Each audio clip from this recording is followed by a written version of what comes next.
बिस्मिल्लाहिर्रहमानिर्रहीम। अस्सलाम वालेकुम। मेरा नाम अहमद नवाज़ है और अपने इस चैनल अर्ज़ मुक़द्दस पे आपको खुश आमदीद कहता हूँ। कल का दिन भी अपोजिशन की सुप्रीम कोर्ट में दौड़े लगती रहीं। कुछ सवालों के जवाब नहीं थे और कुछ उनकी अपनी टांगें कांप रही थीं। पिछली वीडियो में मैंने बताया था कि ये सुप्रीम कोर्ट में केस को ज़्यादा खींचेंगे नहीं, तूल नहीं देंगे, कि इनको ख़ुद पता है कि जो ही बातें और निकलना शुरू हुई तो ये ख़ुद फंस जाएंगे। ये जान छुड़ाना चाहते हैं, लेकिन इस कीमत पर छुड़ाना चाहते हैं कि सब इनकी मिन्नतें तरले करके ख़ुद ही इनको भेजें घर। उधर दूसरी तरफ इमरान खान साहब ने रात को डी चौक में एक जलसा तो नहीं, एहतजाजी रैली कह सकते हैं, कहने के तो वो एहतजाजी रैली थी, लेकिन आहिस्ता आहिस्ता उसमें लोग इतने हो गए कि एक अच्छा खासा जलसा बन गया और लोगों का जोश और वलवला भी दीदनी था। इस बात से लगता है कि जैसे इमरान खान साहब ने अपनी इलेक्शन कैंपेन शुरू कर दी है। अगर ऐसा है तो ये बहुत अच्छी बात है और मेरे हिसाब से इमरान खान साहब को चाहिए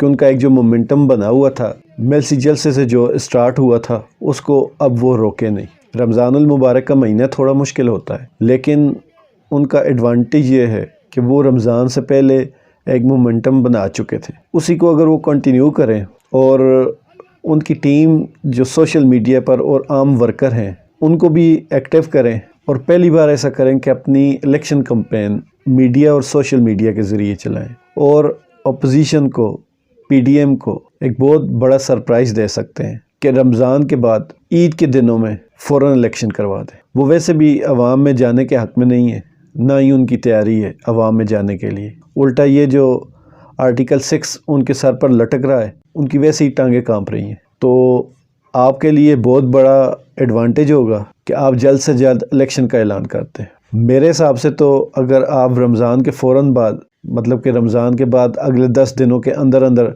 कोई भी डेट देकर इलेक्शन करवा लें तो आपके लिए तो बहुत एडवांटेज होगा और अपोजिशन इस चीज़ पे फंस जाएगी। उनके पास ना टाइम है, ना उनके पास अब वो मुँह है जो आवाम को जाके दिखाएंगे। तो ऐसी सूरत में पीटीआई को काफ़ी ज़्यादा एडवांटेज होगा। बाकी मैं अपने दोस्तों को बताना चाहूँगा कि इन लोगों के चेहरे याद रखें और आने वाले इलेक्शन में इनसे बिल्कुल दूर रहें। ये चाहे अपने आप को जो मर्ज़ी कहें, चाहे जो मर्ज़ी कहानियाँ सुनाएं, आपने इनको दोबारा वोट नहीं करनी। ये लोग माशरे का वो नसूर हैं जो इस मुल्क को, इस मुल्क की आवाम को और हमारी अगली नस्ल के हकूक़ भी खा गए हैं। आपने ख़ुद अपने लिए, अपनी अगली आने वाली नस्लों के लिए कोशिश करनी है। आपने लोगों को भी बताना है।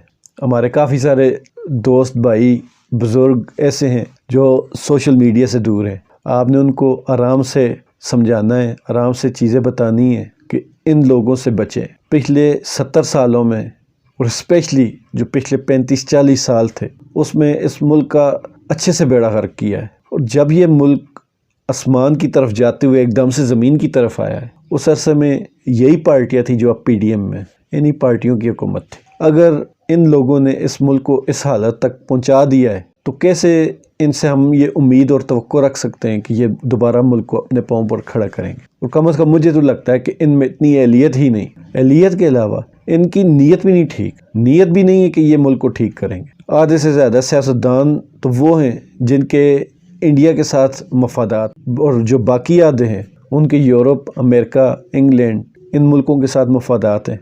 उनके बच्चे वहाँ पढ़ रहे हैं, उनके घर जायदादें वहाँ पे हैं और ये सारे वो ममालिक हैं जो एक होल्ड रखते हैं ऊपर, जितना भी अमेरिका के नीचे या अमेरिका के इत्तेहादी कह लें, ये वो वाले ममालिक हैं। तो कैसे इस मुल्क में आप अपनी खुददारी को सलामत रख सकेंगे? इस मुल्क में आप ग़ुलामी से कैसे बच पाएंगे और कैसे अपने बच्चों का मुस्तकबिल महफूज रख पाएंगे? इस बारे में सीरियस होकर सोचें, लोगों को देखें, उनके मफादात को देखें, उन पार्टियों के साबका दौरे हुकूमत के रिकॉर्ड निकाल कर देखें, आपको समझ आ जाएगी। और ये वो दौर है कि जिसमें आप किसी के बारे में भी मालूमात ले सकते हैं। कोई बात छुपी हुई नहीं, किसी बात का पर्दा नहीं, हर चीज़ आपके सामने। अगर इसके बावजूद आप लोग गलत और करप्ट लोगों को वोट देते हैं तो फिर कसूरवार आने वाले नहीं हैं, उनको भेजने वाले। इस बार करप्ट बंदा चाहे इमरान खान साहब के साथ हो, नवाज, जरदारी या मौलाना के साथ हो, आपने किसी भी गलत और करप्ट बंदे को वोट नहीं देनी। आज हर बंदे को मुश्किल होगी,